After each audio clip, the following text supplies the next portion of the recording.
Matt and Luke's Sci-Fi Sanctuary.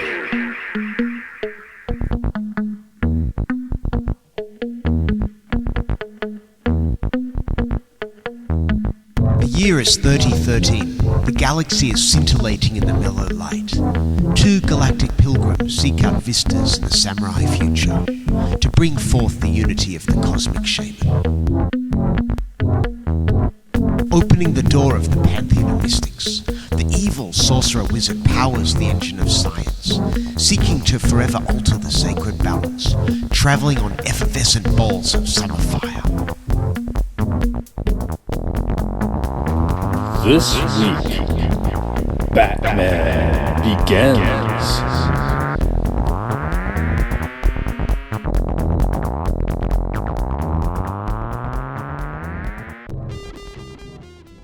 In the year 2005, everyone started doing this voice. That's how people talk. I'm Luke. And I'm Matt. Where's the Sci-Fi Sanctuary? It's here today. Swear to me. What do you want me to swear to you? Say cunt.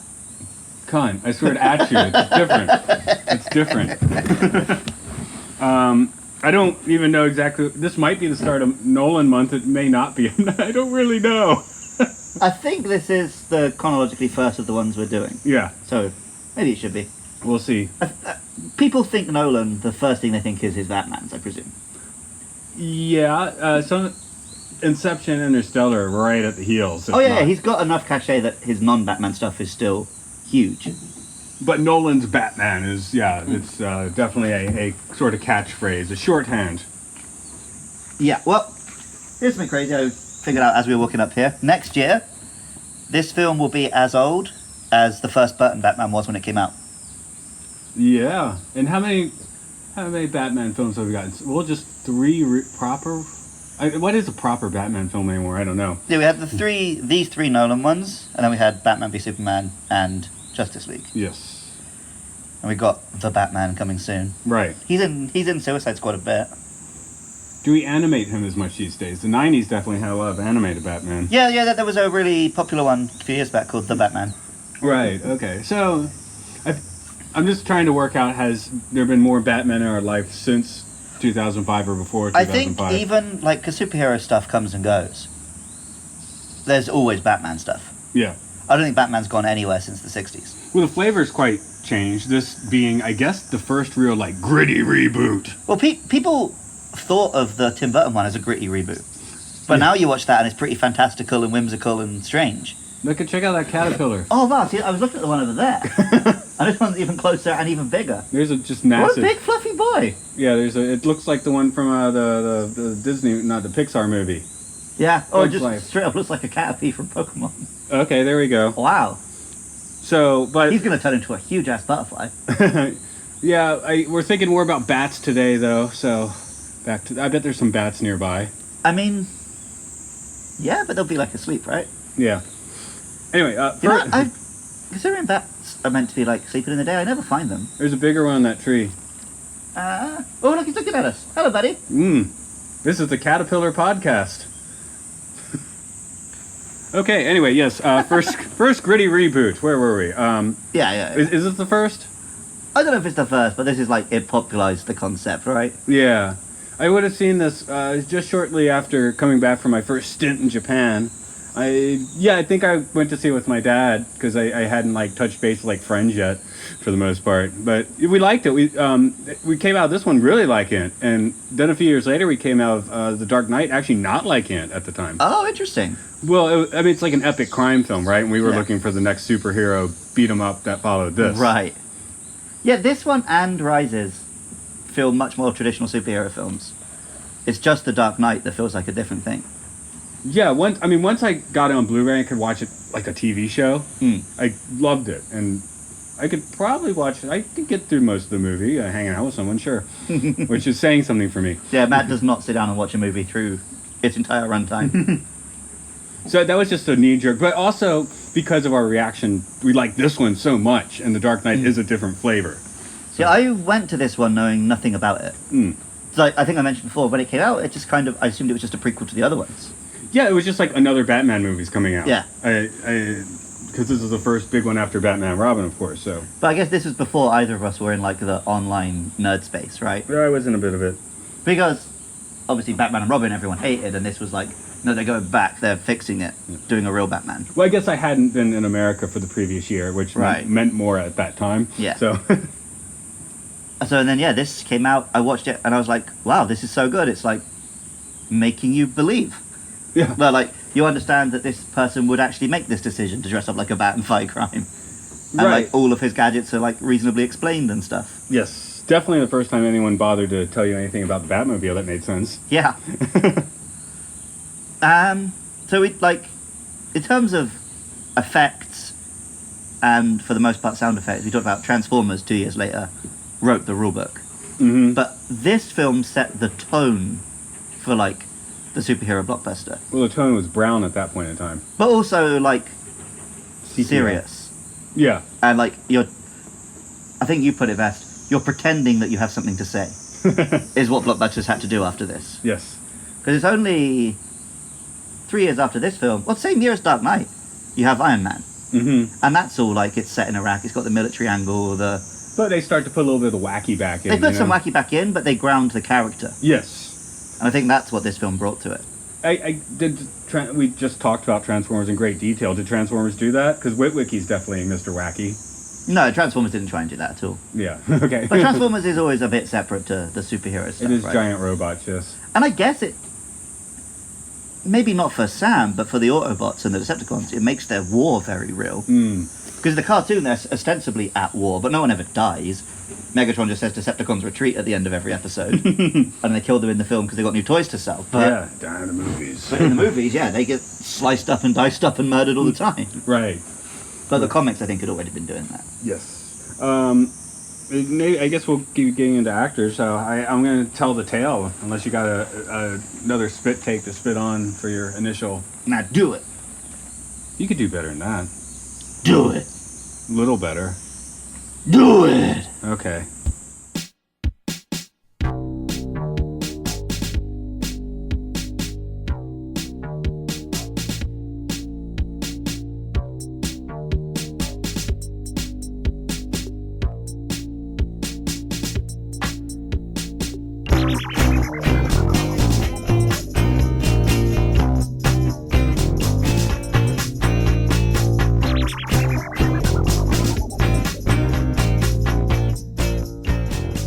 Young Bruce Wayne is eating the loser's lunch. He falls into a cave full of bats, and then his rich parents are murdered by a hooligan.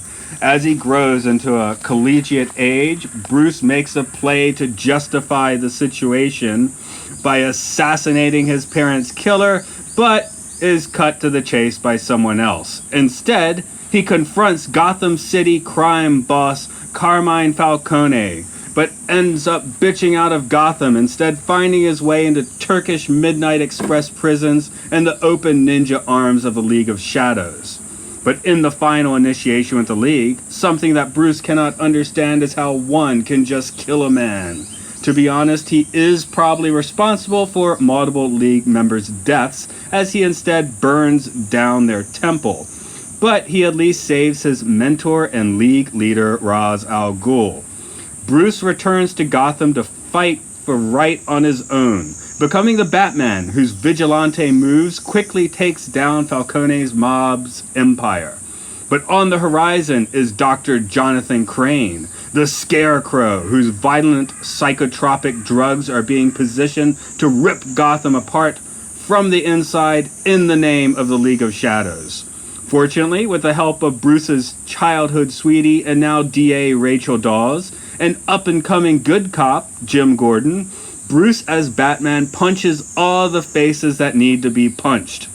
Ra's al Ghul returns to burn down Bruce's house and see that Gotham is destroyed. But instead, Batman leaves him to die on a train-wrecking monorail. Next up, the Joker.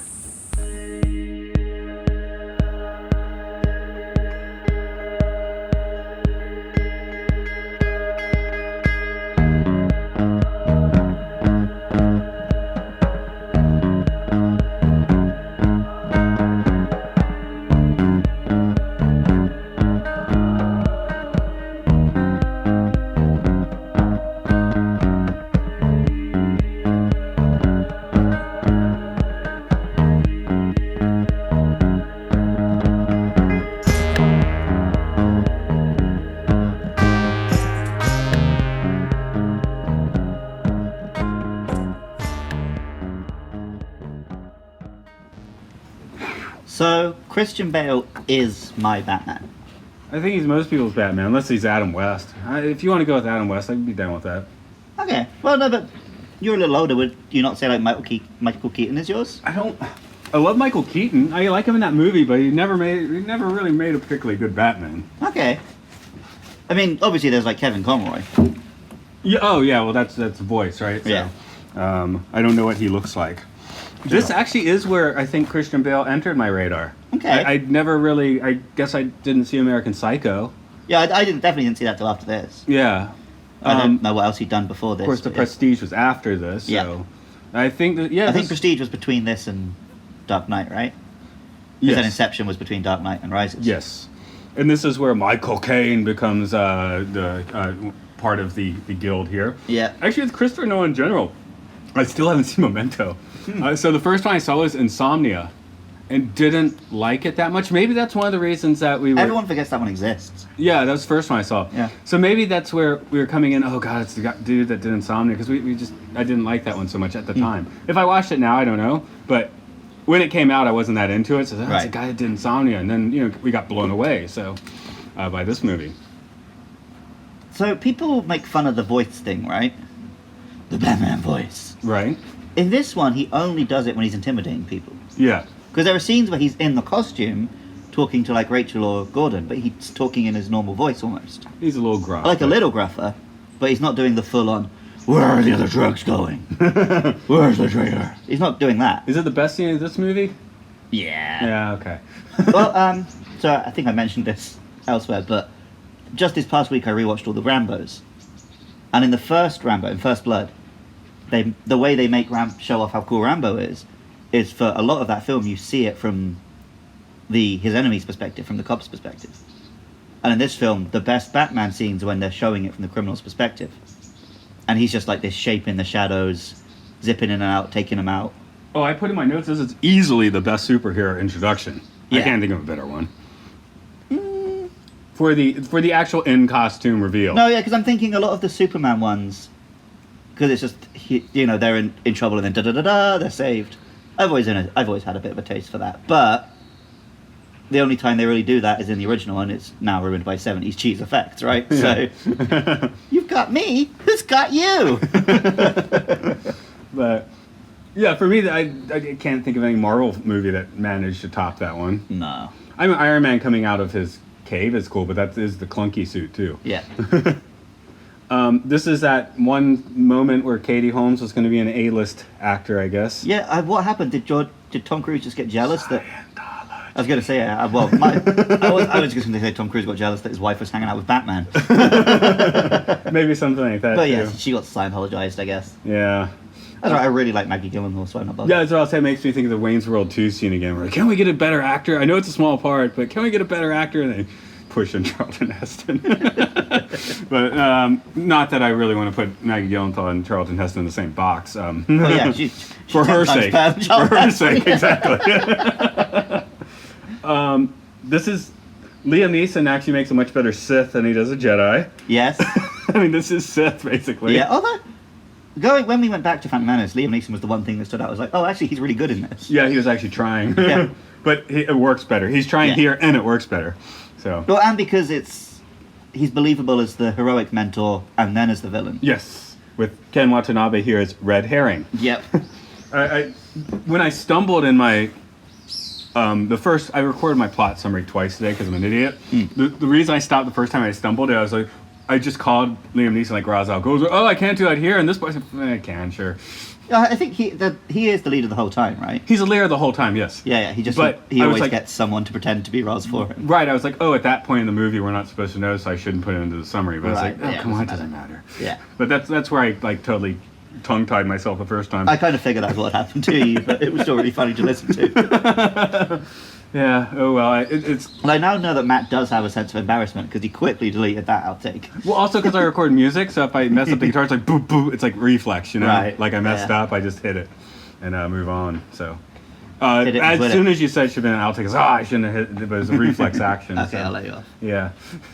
No, I'm perfectly happy to put stupid things I say into the podcast. So, obviously. Yep. I mean, that's 90% of what we do. That's most of the actors. They're all good. There's... Oh, wait, Gary Oldman, man. Oh, yeah, sorry. Because, obviously, before these films, you think of it as it's Batman and Robin. And Gordon is like their contact point, but he's not like a major player. Yeah. But in these three films, the partnership is Batman and Gordon. They should have called this movie Batman and Gordon. Might as well have done. They would have... that would be The Dark Knight, right? Right, that would have sealed the fate. No, that one's about Harvey Dent. True, yeah. It's still like that trio, yeah. That'd be Batman and his buddy Dent. But yeah, I love the, Gary Oldman in everything. I think we discovered during Fifth Element he's actually a bit I was about to say, except real life. Yeah, I was going to say, yeah. But in stuff, he's always great. Well, he's a gruff rapscallion, I guess, like Harrison Ford. Yeah. Like, you probably don't want to have dinner with him. I want to have dinner with him once. Although he doesn't... he says he regrets being in Fifth Element. He doesn't regret being this, I hope. No. This is good stuff. Yeah, I don't know if he's ever come out and said anything, like, politically dickish or whatever. Yeah. He's only a shade under Jameson, I think, for just perfect casting. Oh, yeah. The only issue is he's a little too young. Yeah. Well, but at this point, it's the start of there. This is year one Batman, though, and Gordon looks like that in year one Batman. Yeah. And actually, by Rises, he's aged into the role. Yeah. So it works perfectly. Yeah. Wait, Jameson plays Gordon in Justice League. That's funny. that doesn't make sense. Yeah, J.K. Simmons is Commissioner Gordon in Justice League. I'm going to have to watch that clip, the Schneider cut when it comes out. Oh, yeah, we should probably do a podcast on that. I'm sure we will. I should not tell you which cut you're watching and see if you can tell the difference. Yeah, really. Hey, it could be quite different. I don't know. Yeah, we don't know. I really hope that it ends up being a legit masterpiece. Just because of how people will not be able to deal with that. Right, we just look at Harry Cavill's upper lip and we'll know which one we're watching. Well, that's true, yeah. Yeah. Any more about the actors? I do want to bump into the characters because the actors are all good. Yeah, I mean, the worst that's the thing. Like, the worst one's Katie Holmes. She's fine. Yeah. Sure, yeah, that's just she isn't given a lot to do, really. Yeah. If he had stuck around a second, I guess she'd have more to do. But wait. There's one actor we've got to mention. We brought him up in the car earlier. You're gonna have to. I'm not following. I can't remember the actor's name, but Joffrey. Oh yes. Our Game of Thrones Joffrey. Yeah. He's a kid. You're meant to like care about Batman saving, but you're actually just let him die, Batman. Yeah, Batman, push him off that roof. It's like I can't find my mother. It's like great.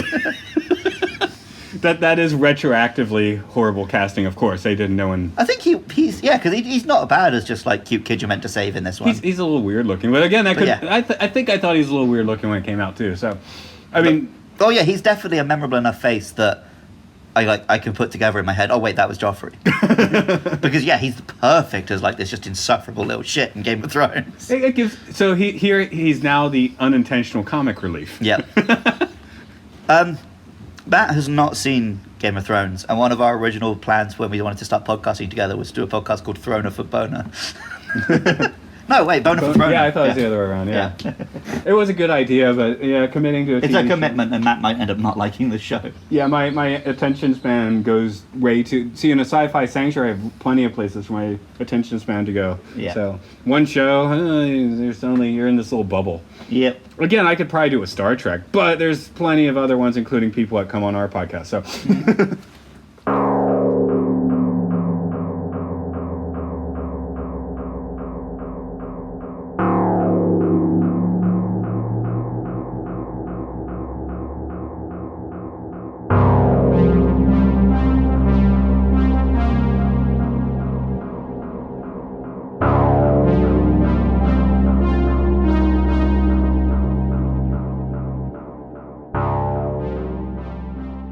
We'll get deeply into the characters. Oh man, I just made a horrible one. Okay. Anyway, so I was just like thinking, like with Alfred and Lucius, they give themselves like a nice knowing glance, right? Right. And I was like, there absolutely must be some fanfic shipping Alfred and Lucius. Right. Master Bruce would, in all probability, be shocked speechless to see them. Alfred's liver-spotted hands curled around the post of Lucius's headboard, his legs drawn up and Lucius between them. Both of them naked as the day they were born. But Alfred's no stranger to keeping secrets from his youthful charge, and Lucius is no stranger to making sure those secrets are secure. Lucius's face, with its incongruous spray of freckles, is focused and serious, as if Alfred is in an engineering mystery he's puzzling out. Perhaps he is, though if he is, it's a mystery that Lucius has a baker's dozen times over solved. This doesn't stop Lucius from seeking newer, more elegant solutions. Not at all. Lucius's fingers arch in and curve around, each artist's hand given a task of its own. Alfred gasps, hips lifting and falling as he cedes control. His hands release their grip on the post, the left one feeling about for the bedside towel to wipe away the mess of sweat and spunk. Well then, my friend, he says with a smile quite unlike any Bruce Wayne has or will ever seen, I do believe it's your turn. I was wondering if you'd written that yourself right up to the word spunk. Oh, like no one who's actually writing this because they're horny would use the word spunk. Oh, and the other one is, because at the end, when Batman asks Gordon, like, do you drive stick? Well, I had already looked that one up, so... Oh, there's definitely a lot of Jim Batman laid going. Bruce down and adjusted the youngest's legs on top of his own, managed to get him down to his knees, revealing defined muscles and sexy scars. Relieving Bruce a little, nothing compared to the scream of when his dick was hammered fast with pain. Commissioner Gordon, you do such a good job, Bruce called out, moaning sweetly and vulgarly. Experienced, incorruptible, always protecting Gotham, our city, an older man, marked fair. Those phrases made less and less sense. So you didn't write that one? I didn't write either of them. Oh, you didn't write either of them? No. Oh, okay. I thought you had written the Alfred and... No. Come on, man. I'm not going to take time to write that. I'm just going to take... It's the sort of thing I do. I've never ever looked up anything like that. It's, okay, I have to find a fanfic for this one for some reason. See, we didn't bring this up because we were trying to be family friendly, but oh boy, if you want fanfic, and we just did a Sonic podcast. We failed being family friendly anyway. Yeah. Penis. Yeah, too many people want to fuck Sonic. That's how they would have made a movie. Yeah. I did like your note though that Bruce and Rachel porn would be really boring. Yeah. Just like 3 minutes of missionary. And with guilt and shit. Yeah. Like layered in. Yeah. But hey, that's why you got to choose Catwoman. She wears the whip and the leather. Well, they get to that in the third movie, don't they? Yep. With another crew member. Okay, well, who do you actually want to talk about now that I'm finished reading gay fanfic? I mean, we kind of already covered Bruce. Well, here's the thing. I like Batman films, right? I enjoyed the Batman concept. I used to love Batman. But watching it this time, I'm like, I'm not actually on the supposed good guy's side in this at all. Whose side are you on? I'm not sure. Like, Lucius, maybe? But, like, Rachel's whole thing is like, oh, these criminals shouldn't be going to therapy, they should be in jail. No! This stance of this film is pro the prison industrial complex. Like, well, when the place to seek treatment is Arkham Asylum, there's not too many choices there. right, but, like, conceptually, she is in the wrong. Like, strongly in the wrong in this. And this Arkham is, even with Dr. Crane, it's a little more responsible. They're not putting... Yeah, it actually looks like an They're not putting Mr. Freeze and Poison Ivy in the same cell. Deliberately to torment her, yeah. So that's a plus. But yeah, like, that's a really bad take that this film has. Because, yeah, like, rehabilitation should be the goal of all justice systems. And hers is just like, no, he's a bad man, he should go to jail. And then you got Bruce Wayne, who, like, hey, you could actually, like, address all of these inequalities which are causing these problems, but no, you want to fucking get over your mummy and daddy issues by punching people. What a piece of shit. And then, who's the other hero you're meant to identify with? Oh, the cops. Well, Ra's al Ghul, do we go with that at all? Come on, he was there for the end of the Roman Empire. Yeah, I don't know, like... I mean... It does feel like overkill that you have to just destroy Gotham. What's that going to achieve outside of Gotham? Well, he sacked Rome. Yeah, and then you had the Dark Ages. Not in China. No. Well, not anywhere, really. That's kind of just like a bizarre... Yeah. like fake historical concepts. There's still plenty of trade and stuff. Exactly. The Dr. Crane is trying to rehabilitate. Maybe I don't know what he's trying to do. Yeah, but then he's also doing his like weird little experiments. Yeah, he's got kind of a Mengele thing going on there. Yeah, like I guess Alfred is the only person who's kind of in the right because he's constantly just like, "Are you sure you're doing this for the right reasons, Bruce? Do you want to maybe tone it down a little bit?" Yeah, Dr. Crane at least seems like legitimately unhinged. Yeah, Like in a real-ish way. I mean, it's still a Yeah. movie, obviously, but the best take I've heard on Batman is that he exists to protect his road gallery from the police because the police would just kill them. there we go. Yeah. But the Nolan movies, he never really had that fantastical comic book rogues gallery. Yeah, You just had Joker sort of represented the whole lot. I did. Well, Scarecrow works as Scarecrow. Yeah, I mean, you but see him more he's as pretty the tame, Doctor. right? Like in this film, he gets beaten by a taser in the face. Which I love because Scarecrow's not a threatening in a fight. He's just the Scarecrow. So once you get over his gas, You know what I wanted to see? he's just a spindly little nerd. You know what I wanted to see in the fight scenes? What's that? I wanted the Any of the action? that. Oh, well, maybe this is why. I wanted like the biff, bang, pow, but it all would have been like black, brown, and sepia. Biff, pop. It's just like subtle little subtitles, like in a French film. Biff, bang, pop. Yeah. But I wanted that like in dark tones. That could have been fun. The only one of the whole trilogy where you really see the fighting is the third one, I think. Yeah. Yeah, because the Joker doesn't really fight, does he? Yeah, no, He he's doesn't- always like tricks and stunts. Yeah, he in that fights one. poorly when he does, so. Yeah. But then the third one, you have like a couple of real good brawls with Bane. We got some nice swordplay in this movie. No, but it's all like that close-up, modern action. Well, the thing that we said that people always accuse Transformers of having when it doesn't, Yeah. this film does. Right. You can never see what's going on, which works great when you've got those scenes where it's the thugs don't know what's happening. Yeah. Well, But I I mean, would have liked to just actually see some of the I karate. guess with the sword fighting, it's because they had to like talk while they're having the fight, Yeah, yeah, yeah. and they probably weren't actually up to the task of doing. Well, yeah, that. Nolan doesn't really care about titillating you with violence. The action is only ever there to serve the plot, which is good. Like, I'm not complaining about that. But if I want to see a bunch of karate, this isn't the film I'm going to go to. He's definitely heightened his chops as an action director since this. Yes, for sure. Yeah. Even Now- over the course of this trilogy. Yes. Because the Inception pieces, whoa, those are pretty Yeah. mind blowing, and Interstellar we will get into or got into. Interstellar's on the way, and it doesn't have action per se, but it has tenseness. Tense, yeah. So Yeah, the docking scene is one of my favourite scenes in anything. yeah. And not docking like in your fanfics. Yeah. I think I told the only fanfic I ever wrote was the Ninja Turtles when I was 12. Well, I've read bits of my You fanfic read on this yours. podcast. Yes, you So. have. Yeah. And I've been fortunate enough not to find mine, but I found those. So I came very close to writing a fanfic, which really would have been embarrassing, but I never got around to doing it. Back when my ex was making me read all the Twilight, so I was going to write a Twilight and X-Men crossover.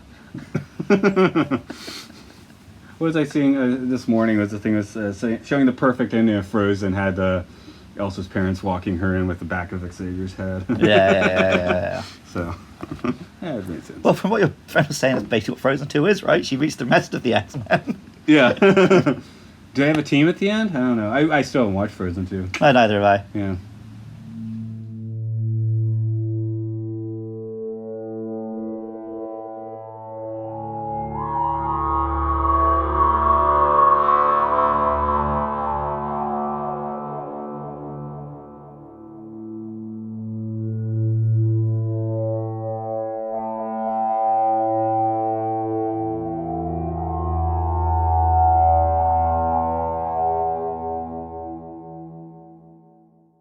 I've brought it up on other episodes in Nolan Month, and there are other films where we should go into it more, but each time it comes up, we should reference it.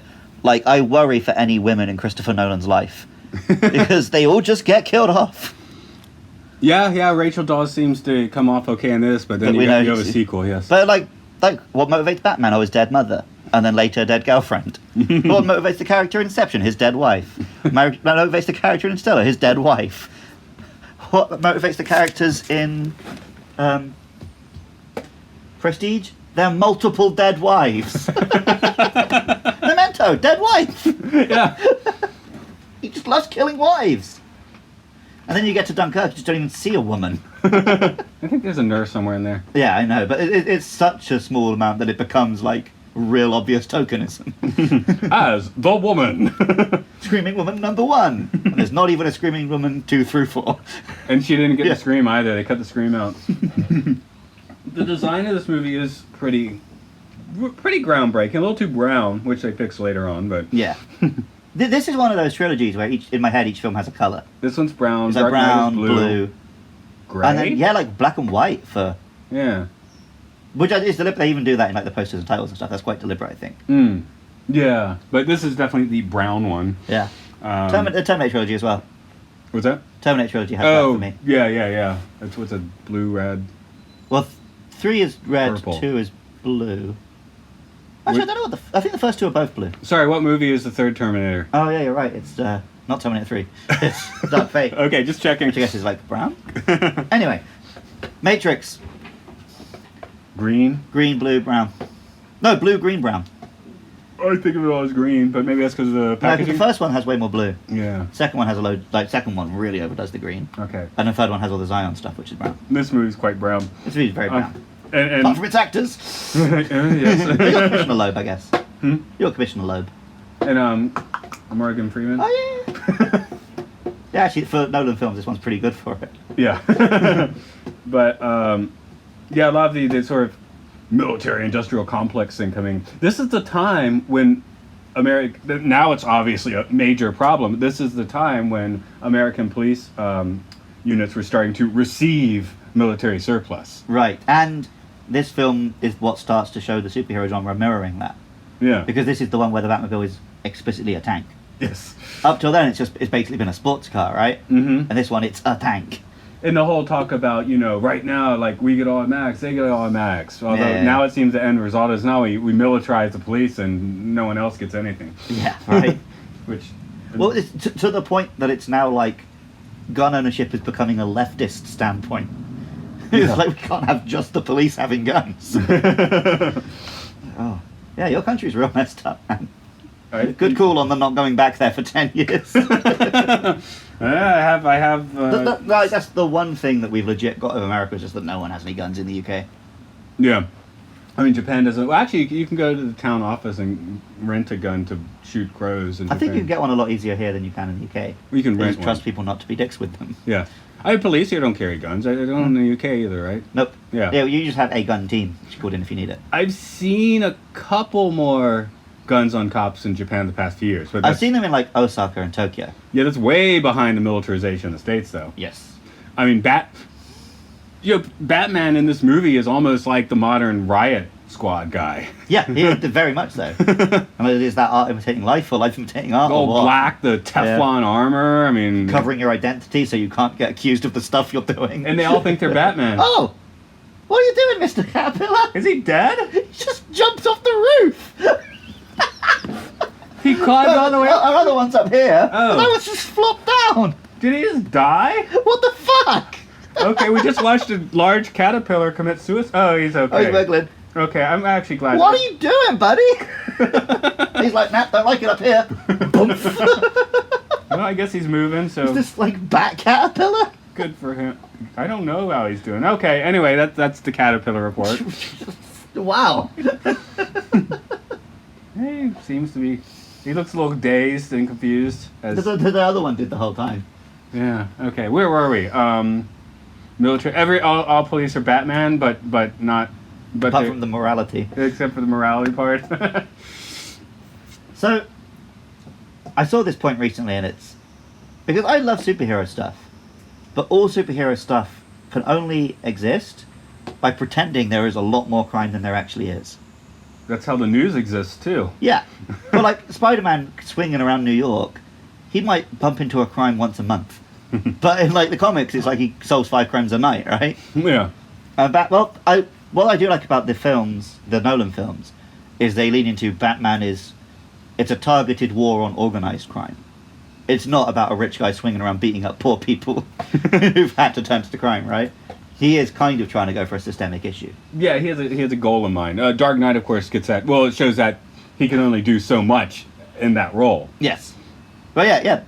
This trilogy works because this one is origin, Rises is like an ending to his story, and then The Dark Knight is just, here is a slice of what it's like to try and fight the mob.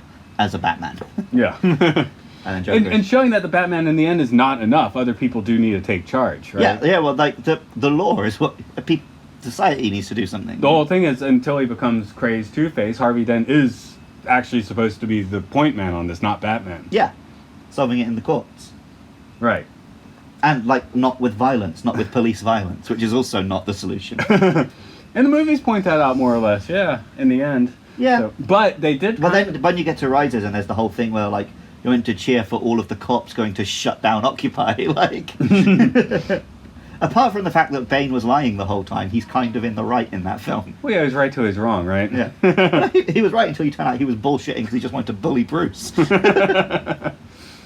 the main point of Bane, anyway. Yeah. Is that why once he got in prison in the comics, there's this rich guy, I want to bring him down, more or less. I thought he saw Batman, he was young, and it developed a thing. Yeah, basically. Yeah. But we're not talking about Just Rises yet. This one is interesting. It's one of the few superhero movies that really doesn't just try and knock you over the head with the supervillains. No. We alluded to a bit already. I mean, Scarecrow's not quite A-list in the Batman world. I think between this film and the first, the Arkham Asylum game, he's become a bit bigger now. Well, because of this. Same with Ra's al Ghul, right? Yeah. He's now... Ra's has always been big in the comics. He just never really broke out of the comics. Yeah, I guess that's it. Because he's always been like... Him and Bane are the two who can challenge Batman both mentally and physically. Right. Which is the best Batman villain. But it's never broke out into the games or the... Yeah. Well, because he's just a dude with a beard. Yeah. Well, he's got his Bane mask on later in this movie. Yeah, it's quite a Bane mask, yeah. And the masking definitely stood out. Oh, there's another one's just jumped down on you. What the hell is happening? Is this like Caterpillar Suicide Hour? I can't even see where they're coming from. Wait, is the whole reason it's climbing up this thing because it's going to jump off? Is it like lemmings? I don't know what's happening. There's just caterpillars falling all around, like giant ones. Real big fluffy caterpillars are just falling from the sky. Could it be a rogue gallery villain at work? Is Caterpillar Man about to attack us?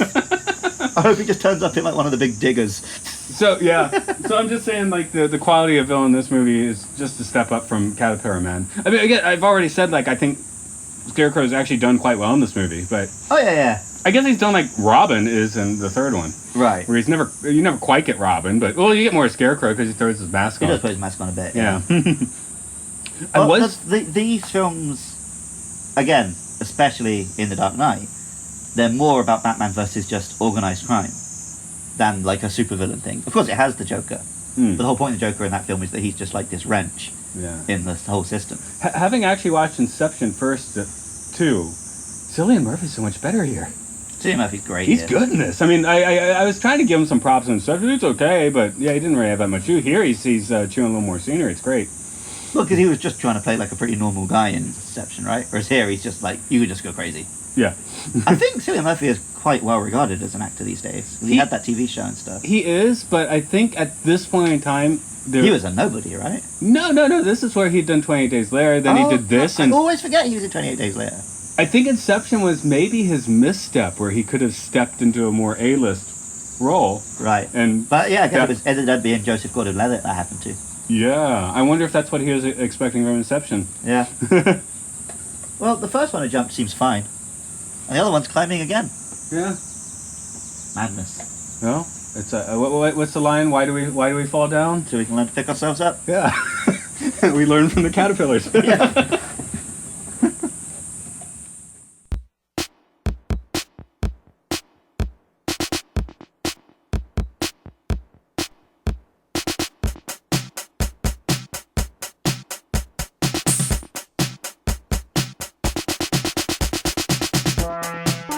The mandate tides through the Dynasty song. John King's got cream that takes the cake. Mesmerizing with the spinning dice between the gorges left dry by lakes. Landforms set under a celestial net, spaced so wide above that inner sea. We the people embody whole oceans, placed in drops of immortality bet. So we talked about the visual design in this. What did that sound like? I just sneezed up bits of ramen. The sneeze was meant to signify to We're talking you. about sound design. That was his cunning way of doing it while coughing ramen or sneezing ramen into his hand. The Batmobile made a Transformers sound. Did it? When it does power slides, it does like a... Well, I played for you the REM song from the Yeah. mid-90s that has a Transformer sound, so it was a thing. Yeah, before yeah, it was they just popularized properly it. wedded to the Transformers. And, you know, it's the same people doing the sound design for a lot of stuff anyway. So, Probably, yeah. Yeah. It's a good sound. Yep. We like that sound. And then, of course, you've got Hans Zimmer's score. This is the film that made Hans Zimmer huge, right? He had done many, many, many, many films I before know. this. And he was well respected. Hmm. But, yeah, this did kind of maybe put him a cut above. Just like bum, bum, bum, bum, bum, bum, bum. Yeah, it's cool It's stuff. not like hummable superhero music, but it is like, oh, Batman's here, he's going to do Batman stuff music. You know, it pumps you. Yeah. It's interesting with The Dark Knight, they brought in James, what's his name? Newton Howell? Sorry, I can't remember. I'll know it. Oh, him? Yeah, because he did half the score for Dark Knight. Oh, He did all the Harvey themes. he's the Metal Gear Solid theme tune guy. Is he? Okay. And that makes a lot of sense, because the Harvey theme is in this. It begins, but it's used very subtly. And then by Dark Knight, it's like this huge orchestral sweeping thing for like his tragedy. Yeah, sorry, I'm kind of skipping ahead of movie there, but the whole It's idea hard was... to talk about this film without talking about the trilogy, Yeah, right? for one, just, there Yeah. goes another. What? I really don't understand why all these caterpillars are climbing to the roof and jumping off. I want you to understand, listeners, this is really happening. Yeah, so The Dark Knight was supposed to have kind of like two musical moods, so they got two composers. Okay. Also, there's just a lot of work doing that movie because it's real long. This, And it has a bit of the Star Wars thing of there's always music. yeah, this is a little more sparing. One composer's fine. It's one very good composer who does a very good job. Other sound design. I mean, honestly, I'm a musician, but I don't know what to say other than, hey, yeah, I like it. Yeah, I just thought it was worth mentioning because it is very influential. Yes. To the point that even like later Batman stuff, it's now more likely to try and replicate this sound than the old like score stuff. It's a gritty reboot theme, right? Yeah, well, it's just the exciting exciting action music rather than. I'm taking the caterpillar picture. I figured Yeah. we need to. I thought you were going to finish your sentence too, by the way. But I'm whatever. wondering if I should just film this one just in case it's about to do the jump. Yeah, sorry, you were having a thought while I was taking a picture. Yeah, but I couldn't think of the words, and you got me out of having to say it, so I don't know why you brought me back in. Oh, right. And then, of course, while we're on sound, I'm Batman. I think they added like some digital stuff to the later ones too. Like in this one, think so. that is Bale just like being gruff voiced in this Yeah. one, right? Yeah. Where are they? I mean, Don't play games with me, Joker. I always It was a fun voice to do for a few years there. we teach English. Well, right? each of these three films brought in a new fun voice to be a dick with. Yeah, we teach English, right? So we have the goodbye song, right? Yeah. I never use the CD, I very rarely do. but on the CD, the second half has a echoing goodbye, goodbye. Yeah. So I always make the last one a Bale Batman. Goodbye. Kids love that. And whenever I have to read out like some listening materials, if there's two male voices, I do one in my usual, hello, how are you, Ken? I'm fine, Taro. No, I just go with sort of a Jim Morrison for one of them. Yep. So, what are your plans for this weekend, Taro? But I'm never quite sure if I'm going Batman or if I'm just going Solid Snake. Yeah, I think either's fine if you're doing that. What the second is? Are we the Joker is the one from the second? Yeah, everyone was doing the Joker impression Really? for a little while there. Really? I Why feel like so serious? I don't know. I of course. Maybe it's just because you weren't. Like, I was 17 turning 18 when that film came out. Okay. So I was hanging around with a bunch of college kids who thought they were cool when they did a Joker impression. I'm right? just So- just saying I fully had my way with Batman voices and Bane voices. Well, I usually the Bane up to you, but I'm not going to do one. no, I'll save it for I was Rises. just saying it basically. We're Yeah. saving that for the third one, of course. Yeah. But yeah. I guess it never occurred to me I wanted to do a Joker impression. It wasn't so much of it's a fun voice everyone can do. It's an impression everyone thinks they can do. Oh, I guess I never. So you have thought all I these could guys do who thought it was like Agent Smith, right? People did the whole speech because they thought they could do a Joker voice. It's like, okay, buddy, well done. Yeah, you know. Why so serious? Well, is the that's right why question. like the Joker edgelord stuff began, and then that's why you got the Joker movie and the Jared Leto Joker. I think I mentioned to you that I watched like half of the Joker and then just went and watched Taxi Driver instead. I've got it. You gave me a copy. I still don't have much Did I give interest you- in watching Did it. I give you Taxi Driver? No, that's on Netflix. You should watch It's that on my instead. list, yeah. Watch Taxi Driver instead. I should watch it first, just so that when I do watch the Joker, I can really rip into it. Yeah, or maybe you should go the other way, but whatever. I think we're bringing the ship in, so there's no reason to say nothing. Everything about this pretty much holds up except it's too brown And it's politics. and it's politics. It's a very pro-law and order, pro-police, pro-prison movie. Pro-violent, militaristic. Yeah, law but that enforcement. thought does But that's get- Batman. Yeah, that thought does get deepened with the sequels. Great. Yeah. And you need to make your thesis before you can make your Yeah, anti- antithesis. Right, and then you have your. Well, see, because Dark Knight kind of does try and go against all of that, right? Mm-hmm. But then Dark Knight Rises is so pro-police. Like, offensively so. At least they go with actual boys in blue and not like dudes in riot gear. Because Yeah. this one would Well, definitely yeah, push the 'cause- dudes in also, riot gear. The dudes in riot gear is how the bad guys sneak into the police, so... What's behind me? Behind you? Oh, you look like you'd seen something. Oh no, I was just Okay. I was just having a caterpillar check. No, I thought one was like climbing up me to jump off. Oh no. Well, see, our original one who was real close, he's still on this same pillar. So maybe he's not going to jump. Is it like a Dark Knight Rises thing? They've got to try and jump across, and that's how they can prove that they could be Bane or whatever? Caterpillar Bane. Maybe. But yeah, there's some superheroics going on around here in the animal kingdom. Yep. Although they seem kind of dumb, but I guess superheroics seem kind of dumb when you think about it. They're all doing the superhero landing like Deadpool said. Looks cool, but bad for your knees. Yeah. I mean, this film is hugely influential. It put Nolan on the map in a Yeah. big way. And see, I like these three Batman films. I think any of the films he did after are better. Mm. I would put Inception above any of the Batmans. I'd put Prestige far above any of the Batmans. Interstellar. Dunkirk is a different beast, right? Yeah. I almost don't even count that as like a piece of entertainment. It's like something they made for you to watch at school. No, my other thought with you talking about the cops is this is very much at the start of when that started happening to the cops. So there's Right. still boys in blue. So Nolan had the boys in blue in his mind, right?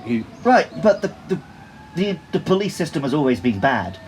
Yeah. It's just people are suddenly talking about it. Right. I mean, like early '90s LA riots, Rodney King. I mean, that basically had your riot gear. That was like the first. That was the first appearance of. But your- also, I suppose it does make a point in this film that most of this police force is corrupt.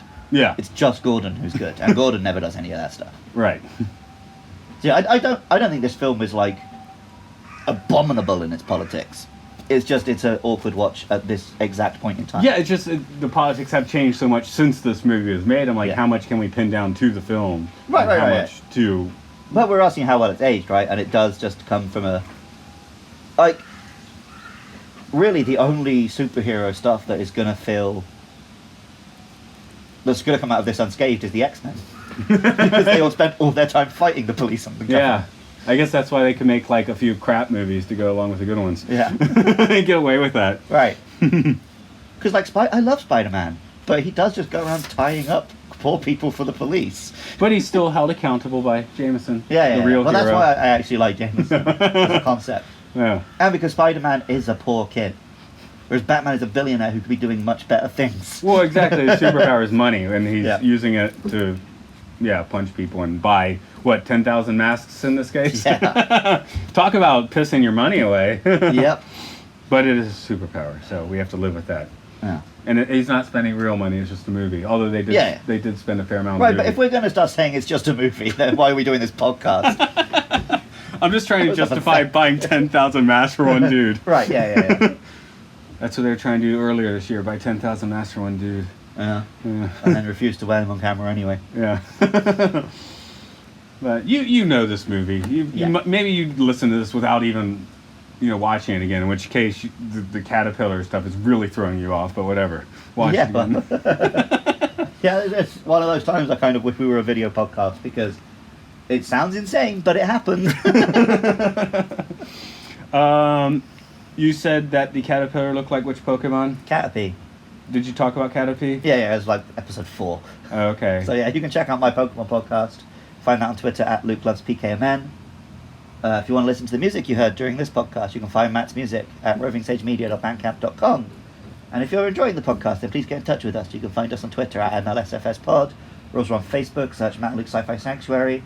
If you like Nolan movies, then welcome to Nolan Month. You're going to have some more Nolan movies, some of them with fun guests. In fact, all of the other ones with fun guests, maybe. Hopefully, yes. Yeah. Okay, anyway, this has been Matt. This has been Luke. Get out of our Sci-Fi Sanctuary!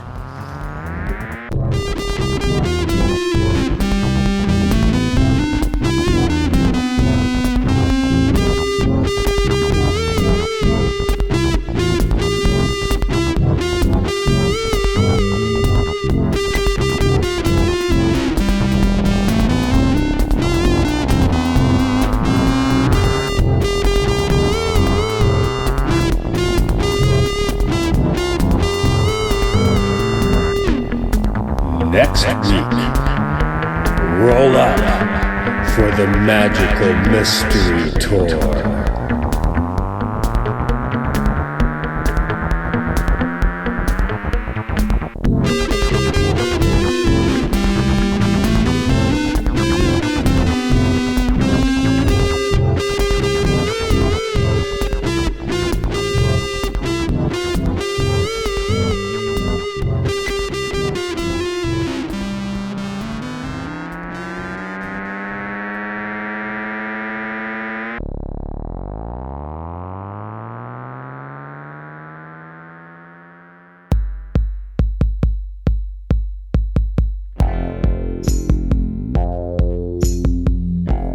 Floating in echoes in these caves, beware.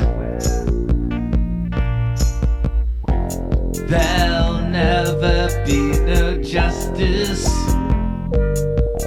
until